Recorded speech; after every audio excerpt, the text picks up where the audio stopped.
விழுப்புரம் மக்களே மக்களே மக்களே நமது கோரிக்கை வென்றெடுக்க வென்றெடுக்க வென்றெடுக்க 5 வருஷம் காத்திருந்தோ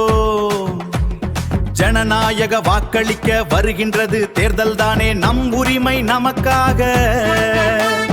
நம் வாக்கை யாருக்காக விலை பேசி வைக்க மாட்டோம் தினந்தோறும் நம்மளுக்காக அடேங்கப்பா நம்ம மண்ணுக்காக வீதியில நின்னு சத்தம் போட்ட சிங்கமுங்க